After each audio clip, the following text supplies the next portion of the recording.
मित्रों, सावन के इस पावन सोमवार पर आप सभी का हार्दिक स्वागत है। आज हम आपको एक ऐसी दिव्य कथा सुनाने जा रहे हैं जिसे सुनने मात्र से मनुष्य के समस्त पाप और कष्ट नष्ट हो जाते हैं। यह कथा सौभाग्य, सुख, शांति और मनोकामना की पूर्ति का मार्ग है। तो चलिए आरंभ करते हैं आज की पुण्यदायक कथा।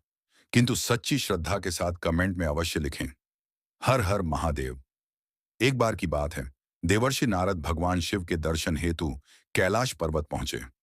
उन्होंने आदर पूर्वक हाथ जोड़कर कहा, हे प्रभु, आप ही आदि हैं, आप ही अनंत हैं, आप ही जीवन हैं और आप ही मृत्यु के रहस्य हैं। किंतु मेरे मन में एक जिज्ञासा उत्पन्न हुई है। सावन मास में अनेक स्त्रियां सोमवार का व्रत करती हैं।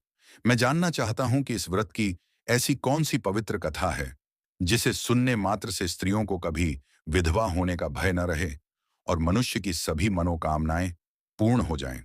भगवान शिव मंद मंद मुस्कुराए और बोले, हे देवर्षि, आपने अत्यंत शुभ प्रश्न पूछा है। सावन सोमवार व्रत स्त्रियों के सौभाग्य और परिवार की रक्षा हेतु अत्यंत फलदायी है। इस व्रत से नारी को अखंड सौभाग्य की प्राप्ति होती है और पुरुषों की भी समस्त इच्छाएं पूर्ण होती हैं। अब मैं आपको इससे संबंधित एक अत्यंत प्रभावशाली कथा सुनाता हूं, जिसे सुनकर समस्त मानव जाति को कल्याण का मार्ग प्राप्त होगा। हे प्रभु, यह मेरा परम सौभाग्य होगा कि मैं इस पुण्य कथा को सुनूं। मैं इसे अवश्य ही समस्त लोकों में प्रसारित करूंगा। तब भगवान शिव कथा को आरंभ करते हुए बोले, बहुत समय पूर्व की बात है। कांतिका नाम की एक पुण्य नगरी थी। वहां एक विद्वान और धर्मपरायण ब्राह्मण रहता था, जिसका नाम था धनेश्वर। उसकी पत्नी का नाम था सुशीला, जो अत्यंत सद्गुणों वाली, पतिव्रता और धार्मिक स्त्री थी। दोनों पति पत्नी प्रेम पूर्वक रहते थे और उनके घर में किसी प्रकार की धन धान्य की कमी नहीं थी। किंतु उनके जीवन में एक गहन दुख था, और वह था संतान सुख का अभाव। वर्षों से उन्होंने यज्ञ, व्रत, दान, पुण्य सब कुछ किया था, परंतु कोई संतान नहीं हुई। इस कारण वे अत्यंत दुखी रहते और कभी कभी अपने भाग्य को कोसते। एक दिन उसी नगर में एक तेजस्वी और व्रती योगी पधारे। वह योगी प्रतिदिन नगर में भ्रमण कर भिक्षा ग्रहण करते, किंतु धनेश्वर के घर से कभी भिक्षा नहीं लेते थे। सुशीला यह देखकर आश्चर्य में पड़ जाती, परंतु उसने कभी इस बात का बुरा नहीं माना। एक दिन वह योगी नगर के किसी अन्य घर से भिक्षा लेकर गंगा किनारे चले गए। वहां उन्होंने प्रेम पूर्वक भोजन करना आरंभ किया। सुशीला दूर से यह सब देख रही थी और उसके मन में यह जानने की जिज्ञासा जागी कि आखिर यह तपस्वी हमारे ही घर से भिक्षा क्यों नहीं लेते। तभी धनेश्वर ने गंगा तट पर बैठे उस योगी को देखा और श्रद्धा से उनके पास गया। वह दुखी मन से बोला, हे साधु महाराज, आप सभी घरों से भिक्षा लेते हैं, परंतु मेरे द्वार से कभी भिक्षा नहीं ली। कृपया बताइए, ऐसा क्यों? योगी ने गंभीर स्वर में उत्तर दिया, हे ब्राह्मण, मैं निसंतान के घर की भिक्षा नहीं लेता। शास्त्रों में यह कहा गया है कि निसंतान व्यक्ति का अन्न तुच्छ और त्याज्य होता है। ऐसा अन्न ग्रहण करने वाला ब्राह्मण भी अधोगति को प्राप्त होता है। जो मनुष्य गिरा हुआ या फेंका हुआ अन्न खाता है, वह शूद्र के समान समझा जाता है। क्योंकि तुम्हें संतान सुख प्राप्त नहीं है, अतः मैं तुम्हारे द्वार पर नहीं आता। यह सुनकर धनेश्वर का हृदय ग्लानि और वेदना से भर गया। वह फफकते हुए योगी के चरणों में गिर पड़ा और करुणा भरे स्वर में कहने लगा, हे गुरुदेव, यदि यह मेरा दोष है तो कृपा कर मुझे उसका समाधान भी बताइए। आप सर्वज्ञ हैं, समर्थ हैं। मेरे घर में धन धान्य की कोई कमी नहीं, परंतु संतान न होने के कारण मेरा जीवन अधूरा है। कृपया मेरी सहायता करें, मेरा मार्गदर्शन करें। योगी ने शांत स्वर में कहा, हे ब्राह्मण, यदि तुम संतान सुख चाहते हो तो मां चंडिका देवी की आराधना करो। वे अत्यंत कृपालु हैं और भक्तों की मनोकामना शीघ्र पूर्ण करती हैं। यह कहकर योगी ने उसे चंडिका देवी की आराधना की विधि समझाई। धनेश्वर घर लौटकर अपनी पत्नी सुशीला को संपूर्ण वृतांत सुनाया और तप करने हेतु वन की ओर निकल पड़ा। वन में एक प्राचीन चंडिका देवी का मंदिर था। वहीं धनेश्वर ने कठिन तप आरंभ किया। उसने 16 दिनों तक उपवास किया, मां चंडिका की प्रतिमा के समक्ष दीप जलाए, मंत्रोच्चार किए और अश्रुपूरित आंखों से विनय करता रहा। अंततः 16वीं और रात्रि को चंडिका देवी ने उसे स्वप्न में दर्शन दिए और वरदान स्वरूप कहा, हे ब्राह्मण, तुम्हें पुत्र की प्राप्ति होगी, परंतु उसका जीवन केवल 16 वर्षों का होगा। यदि तुम और तुम्हारी पत्नी श्रद्धापूर्वक सावन सोमवार का व्रत करते रहोगे और आटे के दीपक बनाकर शिवजी का पूजन करोगे, तो वह पुत्र दीर्घायु हो सकता है। प्रातःकाल तुम इस स्थान के पास एक आम का वृक्ष देखोगे। उस पर केवल एक ही फल होगा। उसे तोड़कर शीघ्र अपने घर लौट जाना और अपनी पत्नी को शिव का ध्यान कराकर वह फल खिला देना। तभी संतान की प्राप्ति होगी। प्रभात होते ही धनेश्वर की नींद खुली। वह दौड़कर मंदिर के समीप गया और देखा कि वास्तव में एक आम का वृक्ष वहां खड़ा है, जिस पर केवल एक ही सुनहरा फल लटका हुआ है। उसने पेड़ पर चढ़ने का प्रयास किया, परंतु बार बार गिरता रहा। थक कर वह भगवान गणेश की शरण में गया और हाथ जोड़कर प्रार्थना करने लगा। हे विघ्न विनाशक लंबोदर, आप भक्तों के विघ्न हरने वाले हैं। कृपा कर मुझे वह शक्ति प्रदान करें जिससे मैं यह दिव्य फल पा सकूं। यही मेरे जीवन की अभिलाषा है। गणेश जी की कृपा से उसका शरीर हल्का हो गया और मन एकाग्र। उसने वृक्ष पर चढ़कर उस फल को प्रेम पूर्वक तोड़ा और संजोकर अपने घर ले आया। घर पहुंचकर उसने सुशीला को सब कुछ बताया और वह फल उन्हें देकर बोला, हे प्रिय, यह देवी का प्रसाद है। इसे शिव नाम स्मरण करते हुए खाओ। यह तुम्हें मां बनने का वरदान देगा। सुशीला ने सच्चे मन से भगवान शिव का ध्यान किया और वह दिव्य फल खा लिया। कुछ ही समय में सुशीला गर्भवती हुई। समय आने पर उसने एक अत्यंत सुंदर, तेजस्वी और सौम्य पुत्र को जन्म दिया। उसका नाम रखा गया देवीदास। उस बालक का सौंदर्य और बुद्धि शुक्ल पक्ष के चंद्रमा की तरह बढ़ती गई। वह माता पिता की आंखों का तारा बन गया। पढ़ने में चतुर, स्वभाव से विनम्र और अत्यंत भक्तिपूर्ण। देवी मां की कृपा से वह बालक सभी गुणों से संपन्न था। परंतु मन के किसी कोने में धनेश्वर और सुशीला को यह स्मरण बना रहता था कि 16वां वर्ष उस बालक के जीवन का अंतिम पड़ाव हो सकता है। अतः उन्होंने मां चंडिका के आदेशानुसार 16 सोमवार और विशेष रूप से सावन सोमवार का व्रत शुरू किया। वर्षों बीतते गए। जैसे ही देवीदास 16 वर्ष का होने लगा, माता पिता की चिंता और भी बढ़ गई। उन्हें भय था कि कहीं उनके सामने ही उनके पुत्र को मृत्यु न ग्रस ले, वे टूट जाएंगे। उन्होंने आपस में परामर्श किया और निर्णय लिया कि देवीदास को काशी भेजा जाए 1 वर्ष की शिक्षा के लिए, और अकेला न हो इसलिए सुशीला का भाई यानी देवीदास का मामा भी साथ जाए। मामा को बुलाया गया और कहा गया, भाई, हमारा यह पुत्र अब 16वें वर्ष में प्रवेश कर चुका है। हम चाहते हैं कि यह 1 वर्ष काशी में रहकर विद्याभ्यास करे और जीवन का अनुभव भी प्राप्त करे। तुम इसके साथ रहो और 1 वर्ष बाद इसे वापस ले आना। फिर उन्होंने देवीदास को घोड़े पर बैठाया, मामा को धन, वस्त्र और दान के लिए सामग्री देकर विदा किया। दोनों माँ बाप अपने पुत्र के मंगल हेतु बार बार भगवान शिव और मां चंडिका की आराधना करते रहे, व्रत का पालन करते रहे और प्रार्थना करते रहे कि उनका पुत्र दीर्घायु हो। यात्रा के दौरान एक दिन देवीदास और उसके मामा एक नगर में पहुंचे और रात्रि विश्राम हेतु धर्मशाला में ठहरे। संयोग से उसी नगर में एक ब्राह्मण की कन्या का विवाह हो रहा था। उसका नाम था सुकन्या। सुकन्या अत्यंत सुंदर, गुणवान और धार्मिक थी। वह भी भगवान शिव की अनन्य भक्त थी। उसने योग्य वर की प्राप्ति हेतु 16 सोमवार का व्रत विधिपूर्वक किया था। और संयोग देखिए, उसी धर्मशाला में बारात भी ठहरी हुई थी। उसी धर्मशाला में एक युवक देवीदास और उसके मामा भी ठहरे हुए थे। संयोग ऐसा बना कि वहीं एक बड़ी कुलीन ब्राह्मण कन्या का विवाह होने वाला था। विवाह के सभी शुभ संस्कार, हल्दी, मांडवा, मेहंदी आदि पूर्ण हो चुके थे। मंगल बेला में जब वरमाला का समय निकट आया, तभी अचानक वर को धनुर्वात हो गया। शरीर अकड़ने लगा, मुख पीला पड़ गया और वह असहाय हो गिर पड़ा। ऐसे में हाहाकार मच गया।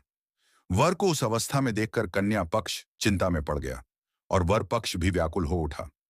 कन्या के पिता ने तुरंत अपने कुटुंबियों से मंत्रणा की। उन्होंने सोचा, यदि विवाह रुक गया तो अपमान होगा। अब यह देवीदास, जो कि सुशील, सुंदर और योग्य है, क्यों न उसके साथ विवाह करा दिया जाए। यही विचार कर वर के पिता ने देवीदास के मामा से निवेदन किया, हे श्रेष्ठ, हमें थोड़ी देर के लिए अपने भांजे को दे दीजिए। विवाह के मांगलिक कार्य पूरे हो जाएं, यही हमारी विनती है। आपको यथोचित दक्षिणा दूंगा। कृपा कर हमें अपमान से बचाइए। देवीदास के मामा ने अवसर भांपते हुए कहा, यदि कन्यादान में जो कुछ वर को मिलना है वह सब हमें दे दिया जाए तो मेरा भांजा दूल्हा बन जाएगा। वर के पिता ने तुरंत यह शर्त स्वीकार कर ली और देवीदास को वर बनाकर मंडप में भेजा गया। रात्रि में सारे संस्कार विधिपूर्वक पूरे हुए। विवाह संपन्न हुआ। किंतु जब वधू वर को एक कक्ष में एक साथ भोजन के लिए बैठाया गया तो देवीदास की आंखों में अश्रु आ गए। वह एक कोने में बैठ गया। वधू ने प्रेम पूर्वक पूछा, स्वामी, आप इतने उदास क्यों हैं? यह तो हमारा विवाह का प्रथम दिन है। यह तो हर्ष का समय है। क्या मैं आपको पसंद नहीं आई? क्या यह विवाह आपकी इच्छा के विरुद्ध हुआ है? देवीदास ने कांपते स्वर में कहा, प्रिय, मैं तुम्हारा पति कैसे बन सकता हूं? मैं केवल एक आवश्यकतावश यहां बैठाया गया था। वास्तव में मैं इस विवाह का अधिकारी नहीं था। यह सब मुझसे बिना पूछे हुआ। ना जाने तुम कैसी स्त्री हो। तुम मेरे लिए अनजान हो। वधू ने शांत भाव से कहा, स्वामी, अग्नि देवता और ब्राह्मणों के समक्ष मैंने आपको ही अपना पति स्वीकार किया है। आप ही मेरे जीवन साथी हैं। चाहे कुछ भी हो जाए, मैं अब किसी और को पति नहीं मान सकती। मृत्यु भी स्वीकार है, पर दूसरा पति नहीं। देवीदास ने धीमे स्वर में उत्तर दिया, प्रिय, मेरी आयु बहुत छोटी है। मैं शीघ्र मृत्यु को प्राप्त हो जाऊंगा। सोच लो, मेरे बाद तुम्हारी क्या दशा होगी? वधू का उत्तर अडिग था, स्वामी, आपकी गति ही मेरी गति है। जैसे आप जिएंगे वैसे ही मैं भी। अब कृपा कर भोजन करें, आप भूखे होंगे। देवीदास और उसकी पत्नी ने साथ में भोजन किया और रात्रि एक साथ बिताई। प्रातः होते ही देवीदास ने अपनी पत्नी को एक अंगूठी दी जिसमें 3 रत्न जड़े थे, एक रुमाल दिया और कहा, प्रिय, इन चिन्हों को संभाल कर रखना और मेरे जीवन व मृत्यु का संकेत जानने के लिए एक पुष्प वाटिका लगाना। उसमें एक नव मल्लिका बेला का पौधा रोपना। जब मैं जीवित रहूंगा वह पुष्प हरा भरा रहेगा। जिस दिन वह सूख जाए समझना कि मेरा अंत हो गया है, और यदि वह दोबारा हरा हो जाए तो जान लेना कि मैं जीवित हूं। इतना कहकर देवीदास चल पड़ा। जब विवाह के शेष संस्कारों के लिए सभी एकत्र हुए तो कन्या ने वर को देखकर पिता से कहा, पिताजी, यह मेरा पति नहीं है।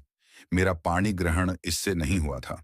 यदि यह मेरा पति है तो यह बताए कि मैंने मधुपर्क के समय क्या भेंट दी थी, रात्रि में क्या क्या बातें हुई, क्या संकेत दिए।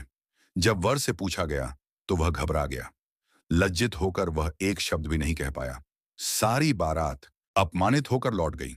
भगवान शिव बोले, हे नारद, इस प्रकार देवीदास शिक्षा हेतु काशी चला गया। एक रात काल के आदेश से एक विषधर सर्प उसके पास पहुंचा और डसने का प्रयास किया। चारों ओर विष फैल गया। किंतु उसके माता ने सावन सोमवार का व्रत किया था और उसकी पत्नी ने भी 16 सोमवार व्रत रखे थे। उस पुण्य फल से सर्प उसे काट न सका। फिर दोपहर होते होते स्वयं काल उसके प्राण लेने आया। यमराज ने कई प्रयत्न किए, परंतु देवीदास के प्राण शरीर से बाहर नहीं निकले। अंततः जब देवीदास मूर्छित होकर भूमि पर गिरा, तभी भगवान की कृपा से उसी समय माता पार्वती के साथ स्वयं भगवान शंकर वहां प्रकट हो गए। उन्होंने जब उस बालक को मूर्छित अवस्था में देखा तो करुणामयी पार्वती जी ने भगवान शिव से विनम्र प्रार्थना की, हे नाथ, इस बालक की माता ने सच्ची श्रद्धा और विश्वास से सावन सोमवार का व्रत किया था। आपके प्रति उसकी आस्था अतुलनीय है। कृपया इस व्रत के पुण्य प्रभाव से इसे प्राणदान दें। भगवान शिव मुस्कुराए और भक्तवत्सल रूप धारण करते हुए अपने दिव्य स्पर्श से उस बालक को जीवन दान दे दिया। काल भी इस व्रत की शक्ति के आगे झुक गया। कुछ ही क्षणों में देवीदास की चेतना लौट आई और वह स्वस्थ होकर बैठ गया। उधर उसकी पत्नी पुष्प वाटिका में प्रतीक्षा कर रही थी। उसने देखा कि वहां के सारे फूल और पत्ते अचानक मुरझा गए हैं, तो उसे यह संकेत मिला कि कुछ अनहोनी हो चुकी है। लेकिन थोड़ी ही देर में वही वाटिका पुनः हरी भरी हो उठी। ये देखकर उसका हृदय आनंद से भर गया और वह दौड़ते हुए अपने पिता से बोली, पिताजी, मेरे पति जीवित हैं। कृपया उन्हें ढूंढना प्रारंभ कीजिए। उधर देवीदास और उसके मामा ने काशी में चारों ओर अन्न, वस्त्र और धन का दान किया, गरीबों की सेवा की और हर गली में भगवान शिव का जय घोष किया। जब 16वां वर्ष पूर्ण हुआ तब देवीदास अपने मामा के साथ काशी से अपने नगर लौट पड़ा। उसी समय कन्या का पिता भी अपने दामाद की खोज में निकलने वाला था कि अचानक उसे सामने देवीदास और उसका मामा आते हुए दिखाई दिए। पुत्र वत्सल ससुर ने देवीदास को गले से लगा लिया और हर्षोल्लास से अपने घर ले गया। नगर के सभी निवासी भी वहां एकत्र हुए। कन्या ने जैसे ही देवीदास को देखा पहचान लिया और बोली, यह वही है जिसने संकेत कर मुझे वचन दिया था। यही मेरे पति हैं। सभी नगरवासियों ने इस सत्य की पुष्टि की और पूरा नगर हर्ष में डूब गया। पुनः देवीदास और कन्या का विधिपूर्वक विवाह संपन्न हुआ। भगवान शिव ने प्रसन्न होकर कहा, हे धनेश्वर, सावन सोमवार व्रत के प्रभाव से तू पुत्रवान हुआ, और जो भी स्त्रियां इस व्रत को 16 सोमवार तक सच्चे मन से करती हैं, वे जन्म जन्मांतर में वैधव्य का दुख नहीं भोगती। वे सदैव सौभाग्यवती रहती हैं। यह मेरा वचन है, इसमें तनिक भी संदेह नहीं है। यह व्रत पुत्र पौत्र की प्राप्ति कराने वाला और समस्त मनोकामनाओं को पूर्ण करने वाला है। जो कोई श्रद्धा से इस व्रत का पालन करता है, उसकी सारी इच्छाएं मैं स्वयं पूर्ण करता हूं।